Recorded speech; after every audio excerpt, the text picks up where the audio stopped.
अस्सलाम वालेकुम दोस्तों। इस वक्त पाकिस्तान मुस्लिम लीग नून की हुकूमत है। डेफिनेट हर ताकतवर अदारा जो है वो पाकिस्तान मुस्लिम लीग नून के हाथ में होना चाहिए, कंट्रोल होना चाहिए। कुछ चीज़ें देखकर बड़ी दुख और तकलीफ होती हैं, मतलब कि इसके बावजूद कि हम लोग हर हाल में अपनी पार्टी के भी साथ हैं, नून लीग के भी साथ हैं, बड़ी तकलीफ होती है कुछ चीज़ें देखकर। खास तौर पर ARY टीवी चैनल जो इस नून लीग के साथ कर रहा है, और ये खाली मुंह जुबानी बातें करने के अलावा कुछ नहीं कर रहे। बातें ही करनी है तो फिर उनको बकवास करने दें, आप लोग चुप कर जाएं, कि फिर आप लोगों को आगे से जवाब देने की जरूरत नहीं है। या तो हिम्मत हौसला करें, इस बदमाश चैनल को बंद करें। अब पैमरा पे ये चल कैसे जाता है, समझ से बाहर है। पैमरा है क्या, पैमरा की जिम्मेदारी क्या है, वो चल कैसे जाता है, ये तो समझ से बाहर है। मरियम नवाज साहबा के हवाले से जो ये जो एक एयर भाई पे बुढ़ा बैठता है, इंतहाई जाहिल, इंतहाई परले दर्जे का बेवकूफ इंसान चौधरी गुलाम हुसैन, वो जो बकवास कर रहा होता है, उसके मुंह से जो निकल रहा होता है, माजरत के साथ ये लफ्ज बोले बोले नहीं चाहिए, लेकिन कभी कभी इंसान गुस्से में बोल जाता है। इंतहाई जाहिल कह रहा हूं मैं, जिसका शायद एजुकेशन से कोई तल्लुक वास्ता ही नहीं है। इस इंसान को एक ऐसे चैनल पे बिठाया हुआ है जो एक स्मगलर का है, स्मगलर का चैनल है, और एक खरादिया कबाड़िया वहां बैठ के जो तबसरे कर रहा होता है। और फिर हमें तस्वीरें दिखाई जाती है कि इनकी तस्वीरें जनरल बाजवा साहब के साथ बड़े तलकात हैं, बड़ा इनका उठना बैठना है उनके साथ। और इनकी हिस्ट्री में थोड़ी सी बताता हूँ आपको, ये हैं कौन और कहाँ से आए हैं। नुसरत भुट्टो साहबा जब लाहौर तशरीफ लाती थी ना, जब ज़ियाउल हक साहब का दौरे हुकूमत था, तो वहां पे कोई नादरा खाकवानी साहब थी, जनूबी पंजाब से शायद उनका तल्लक था, वो वहां पर थी, रहती थी। तो बेगम साहिबा जो है वो लाहौर में उनके पास रहती थी। और उस दौर में पता है आपको, लाहौर में अब भी जो बड़े खाते पीते लोगों, अब तो लाहौर के अंदर तो नहीं, लेकिन उस दौर में लोगों ने अपने घरों में या अपने आगे पीछे भैंसें रखी होती थी कि उनका खालिस दूध, क्योंकि जो सियासी लोग हैं उनका बड़ा आना जाना होता है, तो वो उन लोगों ने भैंसें रखी होती थी। अब वो जो भैंसें थी ना, उनको पालने के लिए नादरा खाकवानी साहिबा जो है, उन्होंने जिस मुलाजम को रखा हुआ था, इतलात के मुताबिक वो चौधरी गुलाम हुसैन साहब के फादर थे, जो वहां पे सफाई का काम करते थे, भैंसों को चारा डालने का या वट जो भी थे, वो वहां पे उनके पास मुलाजम थे। और ये साहब जो हैं उनके बेटे हैं। अब इनकी जो शुरू की बेसिक स्टडी है, जितनी भी है, 10 पढ़े हैं या 12 पढ़े हैं, जितनी भी है, वो खाकवानी साहिबा जो है उन्हीं के अखराजात पे हुए हैं। अब करते कराते कैसे, कहने वाले ये कहते हैं कि ये करते कराते किसी तरह ज़ियाउल हक साहब के पास पहुंच गए, या ज़ियाउल हक से इनका कोई तारफ हो गया, राब्ता हो गया, और ज़ियाउल हक को सबको पता लगा कि ये खाकवानी साहब के जो मुलाजम हैं, खाकवानी साहिबा के जो मुलाजम हैं, ये उनके बेटे हैं।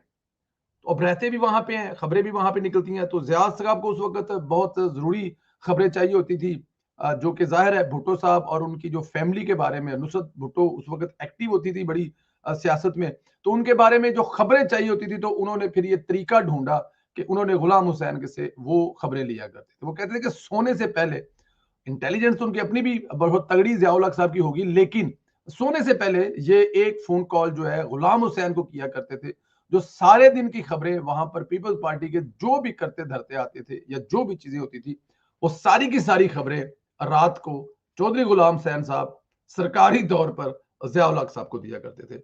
ज़ियाउल हक साहब ने खुश होकर इनको एक हफ्ते रोजा, एक हफ्ते बाद या 15 दिन के बाद कोई अखबार कि एक इन्होंने लाइसेंस दे दिया, और सियासी लोग के नाम से वो शायद अखबार था, जिस अखबार के ये एडिटर थे। और फिर जब ज़ियाउल हक से राब्ता होगा, वक्त के हुक्मरान से राब्ता होगा, तो कुछ खबरें मिल जाएंगी अंदर सी, जिनसे उनका अखबार चलता रहेगा। उस दौर में एक दूसरे साहब, उनका नाम लेना अब मैं, मेरे जहन से भी निकल रहा है, और शायद नाम की जरूरत भी नहीं है लेने की, उनके साथ मिलकर उस दौर में 1980 की दहाई में 25 लाख रुपए का कर्जा चौधरी गुलाम हुसैन साहब ने लिया। और जाहिर है ऊपर सर पर ज़ियाउल हक का हाथ था, शायद कर्जा मिला भी इसीलिए था कि ज़ियाउल हक साहब की सिफारिश या ज़ियाउल हक का कोई असर रसूख या वट जो भी था, वो 25 लाख कर्जा जो है बाद में माफ कर दिया गया था। ये इस फ्रॉडिये की मैं आपको कहानियां बता रहा हूं। आगे चल के मुशर्रफ दौर में, क्योंकि ये सहाफी नहीं था, पढ़ना लिखना इसको आता नहीं था, वो तो जिया का वो था, दौर था, जिसमें ये चला चलू गया, फिर दरमियान में से ये स्किप हो गया। मुशर्रफ के दौर में इसने काम कारोबार तो आता कोई नहीं था, तो कबाड़िए का काम शुरू किया था। पुराने ये चीजें जो होती हैं, स्लोप की चीजें, वो लेकर आगे बेचते थे। इसलिए इनको कबाड़िए का काम कहते हैं। पाकिस्तान में उसको कबाड़िए कहते हैं, जितना बड़ा काम हो। तो ये कबाड़ियों का काम किया करते थे। 2008 में ये फिर पर्दा स्क्रीन पर आए और बदकिस्मती देखिए कि ये शहबाज शरीफ साहब के काफी नजदीक हो गए। अब लेकिन शहबाज शरीफ साहब के साथ उस वक्त जो गवर्नर थे पंजाब में पाकिस्तान पीपल्स पार्टी के, वो सुलेमान तसीर थे। कहने वाले ये भी कहते हैं कि 1 घंटा ये शहबाज शरीफ साहब के कच्चे पक्के कान भरता था और अगले घंटे में ये गवर्नर हाउस में सुलेमान तसीर साहब के पास बैठा होता था और वहां पे जो करता होगा आपको पता ही है। इधर की बातें उधर और उधर की बातें इधर, ये सब चीजें ये करता था। ये जो फ्राडिया, 1 नंबर का फ्राडिया ARY चैनल पर बैठा होता है। आगे जाके फिर जो हुआ वो आपने देख लिया। अच्छा, इसको बैंकिंग जो कोर्ट चैनल है उससे भी सजा याफ्ता है, हाई कोर्ट से भी सजा याफ्ता है और करोड़ों रुपए का फ्रॉड है इसके ऊपर, कर्जे और दूसरी चीजों का। हाई कोर्ट से जहां तक इसकी गिरफ्तारी के हुक्म वगैरह भी हैं, कुछ इस किस्म की खबरें हैं, लेकिन क्योंकि ये इतना ताकतवर है, इसका राब्ते इसका उठना बैठना सिपा सलार कमर जवेद बाजवा साहब से भी है, और जो कि बाजवा साहब के हवाले से इसने कुछ ऐसी बातें की थी जिनको झुटलाया इसलिए नहीं जा सकता था। इस हकीकत में तो सच है कि इनका आना जाना बाजवा साहब के साथ था और बाजवा साहब के ये बड़े फेवरेट एंकर हैं या बाजवा साहब के बेस्ट फ्रेंड हैं या दोस्त हैं या क्या है, ये तो अल्लाह बेहतर जानता है। चौधरी गुलाम साहब जानते हैं या बाजवा साहब जानते हैं कि इनके साथ क्या रिलेशन थे, लेकिन उनके पास आना जाना था। जब ये कहते थे कि मुझे खुद कहा उन्होंने कि नवाज शरीफ और ये वो लोग जो सारा पैसा सीपैक का इतना लूट के घर पे ले गए और इतना लगाया, ये बाजवा साहब के हवाले से उन्होंने बात की। वो टीवी रिकॉर्ड पे हमको अपने पास कर तो नहीं रहे। तो ये वो रीजन थी जिस वजह से इन पे कोई हाथ नहीं डालता। और फिर उसके बाद ये जो झूठे चैनल पे सिफारिश है, हो सकता है वो भी बाजवा साहब या उससे पहले से टीवी चैनल कर रहे हैं, ये तगड़े हो गए, तो इनका कोई रोकने टोकने वाला नहीं था जब तक इमरान खान का दौरे हुकूमत था।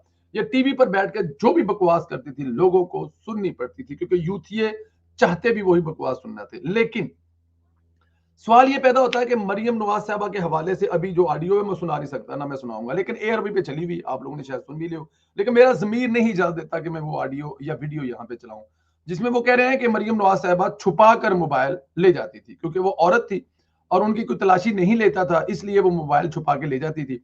और वो जो कहते हैं, जो मरियम कहती है कि मुझे सोने के लिए वहां पे गद्दा नहीं दिया जाता था या वॉशरूम में गंदे थे, करे को बिल्कुल झूठ है।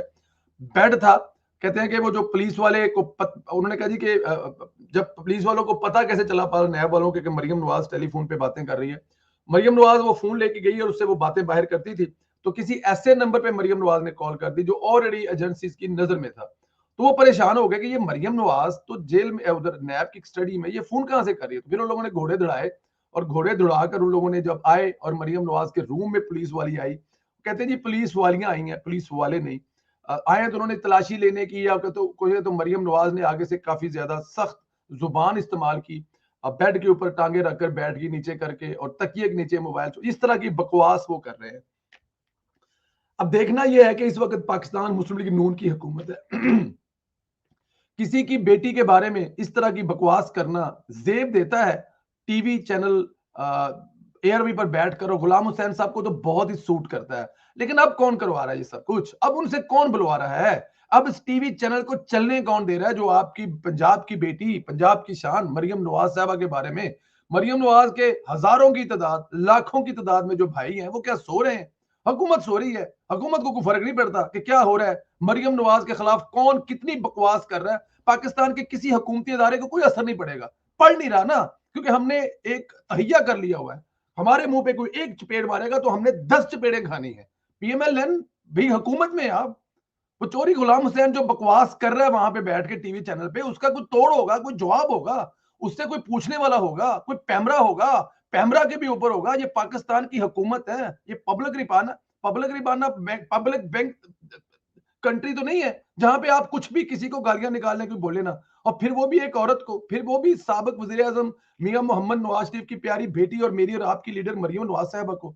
कोई तो होगा जो रोकने वाला होगा इस गुलाम हुसैन को, कोई तो होगा जो इस चैनल को रोकने वाला होगा जिसका नाम स्मगलर का चैनल है, एक झूठे इंसान का चैनल है, लेकिन कोई नहीं रोक सकता। क्या ये चैनल इतना ताकतवर, इतने ताकतवर ये लोग हो गए हैं कि आपकी बहनों और बेटियों के बारे में ऐसी बकवास करेंगे और वो बताएंगे कि वहां पे वो कैमरे हैं, वहां पे वीडियो है, ये वो सब कुछ बता रहे हैं और खुलेआम चल रहा है, कोई रोकने वाला नहीं, कोई टोकने वाला नहीं, कोई पकड़ने वाला नहीं है। खुदारा कोई खुदा के होश के नाखून है, इतने नेक ना बने, इतने अच्छे ना बने कि हमने सिर्फ इकोनॉमी ठीक करनी है। अगले आपकी इज्जतों को लताड़ रहे हैं, वो तातार कर रहे हैं, उछाल रहे हैं। टीवी चैनलों पे आपके बारे में जो लफ्ज, आपके बारे में जो नाम लेते हैं, जो शहबाज शरीफ साहब को कहते हैं, जो हमजा को कह रहे हैं, जो मरियम को कह रहे हैं, खुदारा कुछ तो खुदा का खौफ करें। ऐसे ना करें, इतने नेक ना हो, इकॉनमी ठीक करें। आपने खराब नहीं की तो आपको ठीक करने की जरूरत क्या है? क्यों ठीक कर रहे हैं? ये इस मुल्क की आवाम ठीक करवाना चाहती है इकॉनमी, उनको इससे कुछ सरोकार नहीं पड़ता। वो 50 का 100 हो जाए, 50,000 का पेट्रोल लीटर हो जाए, पी जाएंगे, खा जाएंगे। अपनी इज्जतों का ख्याल करें। इमरियम नवाज साहिबा जो है वो इस मुल्क की लीडर है। आप इन टीवी चैनलों को नथ डालें। और वैसे भी किसी की भी बेटी हो तो उसके बारे में टीवी चैनलों पे आप बैठ के ऐसे तबसरे और ऐसी खबरें चला रहे हैं, कुछ थोड़ा बहुत ऐसे इंसान के बारे में तो कुछ करना चाहिए। कौन करेगा? अब कोई इसके लिए भी आपको 2 तिहाई अक्सरियत लेनी पड़ेगी कि जब 2 तिहाई अक्सरियत लेंगे तो फिर चौधरी गुलाम हुसैन, साबर शाकर, अरशद शरीफ जैसे लोगों को नथ डालेंगे, या फिर जाके इमरान रियाज खान को छितरौल करेंगे। क्यों कर रहे हैं वो? कोई कानून नहीं है इस मुल्क में, कोई नहीं उनको रोक सकता, कोई नहीं उनको टोक सकता।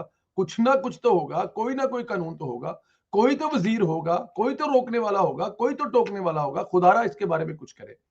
जरूर खिदमत करे अवाम की, बट खिदमत करने के साथ अपनी इज्जत का भी ख्याल करे। ऐसा नहीं हो सकता आपको मुंह पे डाकू, चोर, लुटेरे कहते जाए और आगे हंस के टालते जाए, नहीं जी हम खिदमत करने आए हैं। करें खिदमत, किसने मना किया है खिदमत करने से? लेकिन इज्जत नाम की भी चीज की होती है, उसका तो ख्याल करें। पकड़े इनको, लिटाएं इनको। इनको मैं बता रहा हूं आपको, इसके इनके तो हाई कोर्ट से इनके ऑर्डर निकले हुए गिरफ्तार करने को। हिम्मत करके ये नहीं कर सकते इमरान खान गिरफ्तार, तो कोई बात नहीं, ना करें। ये गुलाम हुसैन जैसे निकम्मे और जाहिल लोगों को तो गिरफ्तार कर लें, इनकी तो पकड़ के लाल करें ताकि इनको समझ आए, होश आए कि ये कर क्या रहे हैं। और आपने कोई जायज पकड़ना भी नहीं है। इनके ऊपर ऑलरेडी केसेस है, बैंकिंग फ्रॉड के इनके ऊपर पता नहीं कितने केस हैं इस फ्रॉडिये के ऊपर। और जो चैनल जिसको आप साबित कर रहे हैं 2 घंटे की प्रेस कॉन्फ्रेंस करके कि ये स्मगलर हैं, इन्होंने ये किया वो किया, बस सुन लिया हमने, फिर आगे क्या करना है? इनको पकड़ना भी है, इस चैनल को बंद भी करना है। अगर इतने जुर्म किए हैं तो खुदारा 2 घंटे की प्रेस कॉन्फ्रेंस के बाद इस चैनल का भी स्विच ऑफ कर दे। रीजन है ना आपके पास बंद करने की। ये फ्रॉड किया तो इस फ्रॉड पे बंद करें, ताकि ये किसी की इज्जत ना उछाल सके, ताकि किसी की बेटी की, किसी बहन की इज्जत ना उछाल सके। लेकिन अगर आप लोगों ने सिर्फ प्रेस कॉन्फ्रेंस करनी है तो फिर वो जो गुलाम हुसैन वो करेगा और उसके साथ 10 लोग बैठ के और भी करेंगे और फिर आप लोग देखते रहेंगे। दोस्तों, जज्बात में अगर कुछ ज्यादा कह गया हो तो माफ कीजिएगा, लेकिन बहुत जरूरी है इस चैनल को और इस चैनल पर बैठने वालों के खिलाफ कार्रवाई करना, वरना ये आपकी इज्जतें उछालते रहेंगे। अपना ख्याल रखें और मुझे इजाजत दें।